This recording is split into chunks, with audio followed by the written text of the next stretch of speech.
కొంత సంస్కృతి సంప్రదాయాల గురించి సిరి సంపదల గురించి మాట్లాడేవాళ్ళం, కానీ ఈ మధ్యకాలంలో డ్రగ్స్ గురించి అలాగే మద్యంకి బానిస అవుతున్న యువత గురించి మాట్లాడే సిచ్యువేషన్ కనిపిస్తుంది. దీనికి తోడు డ్రగ్స్ మత్తులో జరుగుతున్న ఏవైతే అఘాయిత్యాలు కానివ్వండి, ఈ నేర ప్రవృత్తికి సంబంధించిన వివరాలు ఉన్నాయో వాటి గురించి ఎప్పటికప్పుడు టెన్షన్ పడే సిచ్యువేషన్ వస్తున్న నేపథ్యంలో భారత ప్రభుత్వం దీనికి సంబంధించి చర్యలు తీసుకునేందులో భాగంగానే డ్రగ్స్ రహిత భారతదేశమే లక్ష్యంగా ఇందులో ముందుకు వెళ్తున్న పరిస్థితి కనిపిస్తుంది. ఇందులో ప్రభుత్వాల బాధ్యత ఎంత ఉంది, యువతీ యువకులు చేయాల్సింది ఏమిటి, నషాముక్త భారత్ కోసం కేంద్రం భారీగా కేటాయింపులు ఇస్తున్న నేపథ్యంలో రాష్ట్రాల పాత్ర కానివ్వండి, వాళ్ళకి సంబంధించిన బాధ్యత ఏ స్థాయిలో ఉందన్నది మనం చూడాల్సిన అవసరమే కనిపిస్తుంది. అందులో ముఖ్యంగా డ్రగ్స్ ఫ్రీ దేశంగా చేస్తున్నామంటూ రాష్ట్రాలు గ్రౌండ్ లెవెల్లో ఏం జరుగుతుందో కూడా తెలియని పరిస్థితి ఉందా అన్న ఒక అనుమానం కూడా చాలా మందిలో వ్యక్తమవుతోంది. అందులో ముఖ్యంగా పిల్లలను దారిలో పెట్టాల్సిన బాధ్యత ప్రభుత్వాలకు అలాగే తల్లిదండ్రులకు ఉన్న నేపథ్యంలో వాళ్ళు ఎలా వ్యవహరిస్తున్నారనేది కూడా డిస్కషన్ అయితే కనిపిస్తుంది. రెండు రాష్ట్రాలు, ముఖ్యంగా రెండు తెలుగు రాష్ట్రాల్లో, ఇటు తెలంగాణ కానివ్వండి అటు ఆంధ్రప్రదేశ్ కానివ్వండి, తెలంగాణ రాష్ట్రంలోనేమో మనం చూస్తున్నాము పబ్బుల కల్చర్ బాగా పెరిగిపోయిన నేపథ్యంలో మద్యం దాటి వాళ్ళు ఈ మత్తు పదార్థాలకు బానిస అవుతున్న పరిస్థితి కనిపిస్తుంది. ఎప్పటికప్పుడు ప్రభుత్వాలు నిర్ణయాలు తీసుకున్నా, ఎలాంటి చర్యలు తీసుకున్నా సరే అవి ఆగని సిచ్యువేషనే కనిపిస్తుంది. దీనికి సంబంధించి మనం గతంలో కూడా చూసాము, ఆ తర్వాత ఇప్పుడు కూడా అలాంటి సిచ్యువేషన్ కంటిన్యూ అవుతుందని అనుమానం అయితే చాలా ఉంది. ఒకప్పుడు ఉడతా పంజాబ్ అంటూ పంజాబ్లో డ్రగ్స్ వాడకానికి సంబంధించిన డిస్కషన్ జరుగుతుంటే ఇప్పుడు రెండు తెలుగు రాష్ట్రాల్లోనూ అదే సిచ్యువేషన్ ఉంది.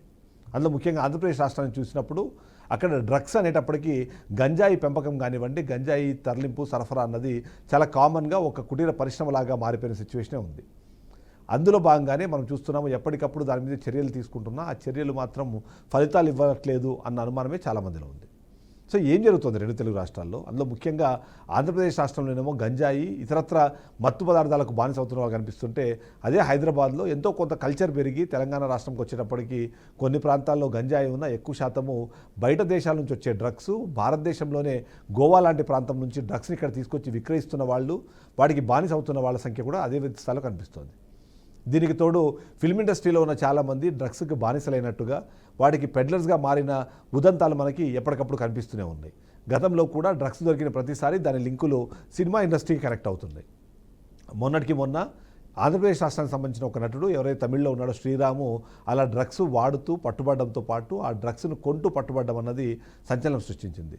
ఇది ఇతనితోనే ప్రారంభమైందా, ఇతనితోనే ముగిసిపోయిందంటే లేదు. చాలామంది ఉన్నారు ఇప్పటికీ తెలియకుండా డ్రగ్స్ తీసుకుంటున్న వాళ్ళు, ఆ డ్రగ్స్కి బానిసల్ని చేసి ఆ తర్వాత వాళ్లకు సినిమాలో అవకాశాలు ఇవ్వడం కానివ్వండి, వాళ్ళని పర్సనల్గా వాడుకోవడం అనే ఉదంతాలు కూడా మనకి ఎప్పటికప్పుడు కనిపిస్తున్నాయి. సో ఈ విధంగా చూసిన నేపథ్యంలో డ్రగ్స్ ఫ్రీ రాష్ట్రంగా ఆంధ్రప్రదేశ్, తెలంగాణ డ్రగ్స్ ఫ్రీ దేశంగా భారతదేశం అయ్యే అవకాశం ఉందన్న ఒక డిస్కషన్ అయితే మనం చేయాల్సిన పరిస్థితి మనకు కనిపిస్తుంది.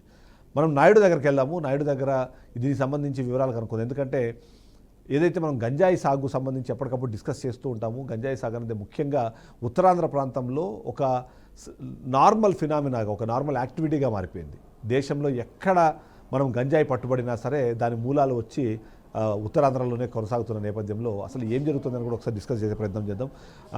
ఎలా చూడాలంటారు? నాయుడు ఇప్పుడు డ్రగ్స్ ఫ్రీ దేశంగా చేయాలని భారతదేశం ప్రయత్నిస్తోంది. ఓవైపు ఏమో విదేశాల నుంచి, కోస్టల్ ఏరియాస్లోనేమో విదేశాల నుంచి డ్రగ్స్ వస్తున్నాయి. భారతదేశంలో ఇలాంటి వెనకబడిన ప్రాంతాల్లోనేమో గంజాయి పెంపకం అన్నది ఒక యాక్టివిటీగా మార్చుకునే నేపథ్యంలో ఈ డ్రగ్స్ ఫ్రీ దేశంగా మార్చే అవకాశం ఉందా? దానికి రాష్ట్రాలు ఇప్పుడు తీసుకుంటున్న చర్యలు సరిపోతున్నాయా? ఏంటి మీ అబ్జర్వేషన్?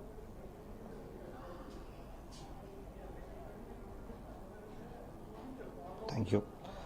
ప్రధానంగా మనం చూసుకున్నట్టయితే కనుక ఇటు ఉత్తరాంధ్ర ప్రాంతానికి సంబంధించి కావచ్చు, లేదంటే ఈ ప్రతి చోట కూడా అంటే ప్రధానంగా విద్యార్థుల పాత్ర అయితే ఇందులో పెద్దగా ఎక్కువగా కూడా మనకి కనిపిస్తున్న పరిస్థితి మనకి కనిపిస్తుంది. ప్రధానంగా చూసుకున్నట్టయితే కనుక విద్యాలయాల్లో, విశ్వవిద్యాలయాలు కావచ్చు, లేదంటే బీటెక్ తర్వాత చదువుతున్న విద్యార్థుల్లో అయితే కనుక ఇటువంటి కల్చర్ అయితే పెద్దగా పెరిగిన పరిస్థితి మనకు ప్రధానంగా కనిపిస్తుంది. గంజాయికి సంబంధించి వీళ్ళు మత్తులో తోగడం, జోగడం ఇదే పనిగా పెట్టుకుని కొన్న విద్యార్థులు కొంతమంది అయితే బాగా చదువుకున్న విద్యార్థులను సైతం ఇటువంటి అలవాట్లకు బానిసలు చేస్తున్నటువంటి పరిస్థితులు కూడా కొన్ని చోట్ల మనకి కనిపిస్తున్నాయి. అంటే విద్యార్థులు ఒక్కరే అంటే కనుక ఇది విద్యార్థులు ఒకరే కాదు, దీనికి అయితే ఒక పెద్ద చైన్ లింక్ ఉందంటూ కూడా మనకైతే మాత్రం గతంలో కూడా జరిగిన సంఘటనలు అయితే మనకి ఎగ్జాంపుల్స్గా మనం చెప్పుకోవచ్చు. ప్రధానంగా చూసుకున్నట్టయితే కనుక నషాముక్త్ భారత్ పేరుతో అయితే మాత్రం భారత్లో ఏదైతే డ్రగ్స్ రహిత ప్రాంతం, అదేవిధంగా కాదు మత్తు పదార్థాలను విడనాడాలంటూ కూడా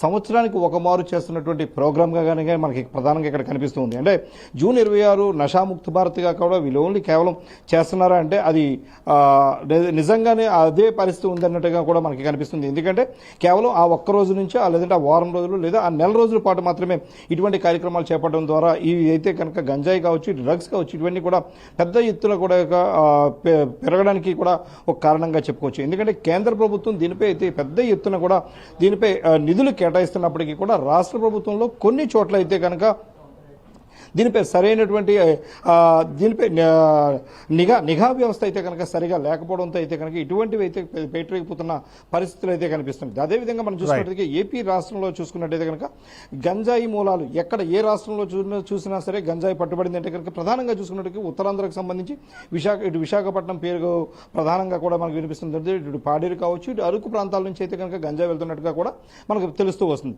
అయితే దీనికి సంబంధించి అత్యంత నిఘా వ్యవస్థ ఉన్నటువంటి పోలీస్ వ్యవస్థలో కూడా ప్రధానంగా ఎందుకు ఇటువంటి పొరపాట్లు జరుగుతున్నది తెలియదు. గతంలో చూసుకున్నట్టయితే కనుక అక్కడికి వెళ్ళి తోటల్లోకి వెళ్ళి గంజాయిని కూడా నిర్మూలించినటువంటి పరిస్థితి ఉన్నప్పటికీ కూడా దాని తర్వాత కూడా పెద్ద ఎత్తున గంజాయితో పట్టుబడటం కూడా మనం చూస్తున్నాం. ప్రధానంగా చూసుకున్నట్టయితే కనుక విశాఖలో సుమారుగా 100 కోట్ల మేరకు కూడా గంజాయి నిల్వలు కూడా మొత్తం పట్టుకోవడం, వాటిని అన్నింటినీ కూడా నిర్మూలించినప్పటికీ కూడా ప్రధానంగా ఎక్కడ చూసినా సరే ఎప్పుడు కూడా ప్రతిరోజు కూడా ఏదో ఒక గంజాయి కేసు అయితే మనకి పట్టుబడుతున్న పరిస్థితి. ప్రధానంగా చూసుకున్నట్టు దక్షిణాది రాష్ట్రాల నుంచి డ్రగ్స్ కూడా మనకి అయితే పెద్ద ఎత్తున కూడా వస్తున్న పరిస్థితి కనిపిస్తుంది. ఇటు గోవా కావచ్చు, ఇటు కర్ణాటకకు సంబంధించినటువంటి ప్రదేశాల నుంచి అయితే మాత్రం వాళ్ళు విద్యార్థులే బస్సుల్లో కావచ్చు, రైళ్లలో కావచ్చు, విమానాల్లో కావచ్చు, ఎలా అయినా వాళ్ళకు అనుకూలంగా ఉండి ఏ విధంగా అనుకూలంగా ఉంటే ఆ విధంగా వస్తున్న పరిస్థితి.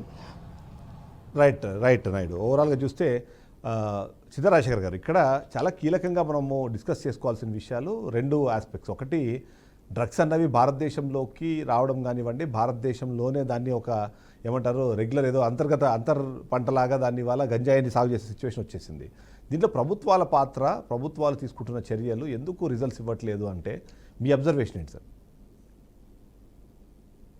ఈ డ్రగ్స్ ని దాదాపు 70 to 80% అరికట్టడానికి చాలా సింపుల్ టెక్నిక్ ఒకటి నేను 2 సంవత్సరాల క్రితము 29 రాష్ట్రాల డీజీపీలకి ఒక సజెస్ట్ చేయడం జరిగింది. 29 రాష్ట్రాల డీజీపీలు అందరికీ నేను ఈమెయిల్. ఇప్పుడు మన దగ్గర అందరూ కుక్కలను పెంచుకుంటూ ఉంటారు, పెట్ డాగ్స్ పెంచుకుంటూ ఉంటారు, వాళ్ళే పెంచుకుంటూ ఉంటారు, వాళ్ళకి ఇష్టమైన బ్రీడ్ పెంచుకుంటూ ఉంటారు. వాళ్ళందరితో ఒకసారి కోఆర్డినేషన్ అయ్యి మీరు స్నిఫింగ్ కెపాసిటీ ఉన్న బ్రీడ్స్ ని పెంచుకోండి అని వాళ్ళకి స్నిఫింగ్ కెపాసిటీ ఉన్న డాగ్స్ ని ఇచ్చేసేసి వాటిని ఈ డ్రగ్స్ పసిగట్టే ట్రైనింగ్ ఇచ్చి వాళ్ళకి అప్పచెప్తే వాళ్ళు వాళ్ళ పెంపుడు కుక్కని పెంచుకున్న సరదా వాళ్ళకి ఉంటది. ప్లస్ అది ఆ పరిసరాలలో డ్రగ్స్ మూవ్మెంట్ ఏమైనా ఉంటే వాటిని పసిగట్టే కెపాసిటీ కూడా వాటికి ఉంటుంది. అంటే వాళ్ళ ఇంట్లో పిల్లలు డ్రగ్ తీసుకొచ్చినా కానీ, లేకపోతే వాళ్ళ ఇంటి ముందు గుండా ఎవరైనా సరే డ్రగ్స్ రవాణా చేస్తుంటే ఆ వాసన ఏమైనా పసిగట్టినా సరే అవి సంకేతం ఇస్తాయి.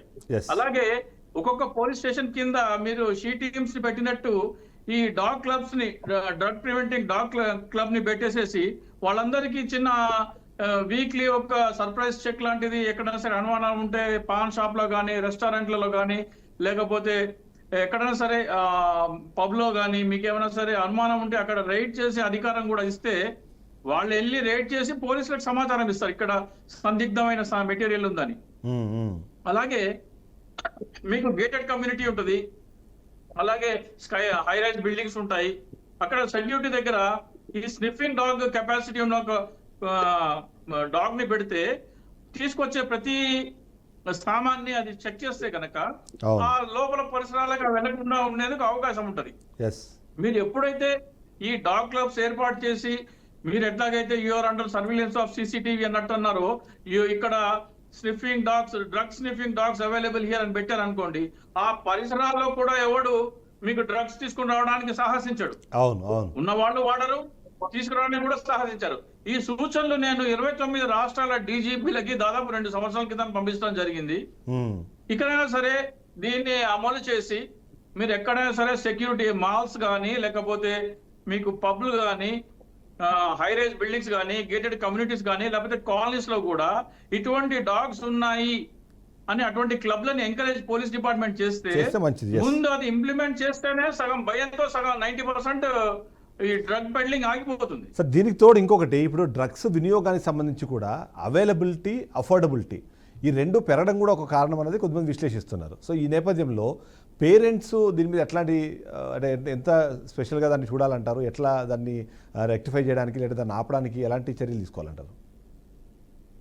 డెఫినెట్ గా పిల్లలు కొద్దిగా వాళ్ళు సపరేట్ గా ఉండటము, ఇంటికి కుటుంబ సభ్యులతో దూరంగా ఉండటము, ఇవి వాళ్ళ బిహేవియర్ లో ఇవన్నీ కనబడతా ఉంటాయి. వాళ్ళు సపరేట్ రూమ్ లో లాక్ చేసుకొని చాలాసేపు ఉండటము, వాళ్ళ ఖర్చులు విపరీతంగా పెరిగిపోవటము, ఇవన్నీ గమనిస్తూ ఉంటాయి. ఫస్ట్ ఆఫ్ ఆల్ మీరు వాళ్ళ దాకా వెళ్లకుండా ప్రివెంట్ చేయడానికి నేను చెప్పిన సజెషన్ అవును, ఈ అవును. డాగ్ స్వాట్స్ అనేది తీసుకొస్తే అసలు ఫస్ట్ ఆఫ్ ఆల్ ఆ ట్రాన్స్పోర్టేషన్, ఆ పెడ్లింగ్ ఆగిపోతుంది కదా. ఆ రైట్. పెడ్లింగ్ ఆగిపోతే దాదాపు మీరు మిగతాది మీరు కంట్రోల్ చేయొచ్చు. అంటే అవైలబిలిటీ అటువంటి తగ్గిపోయిందంటే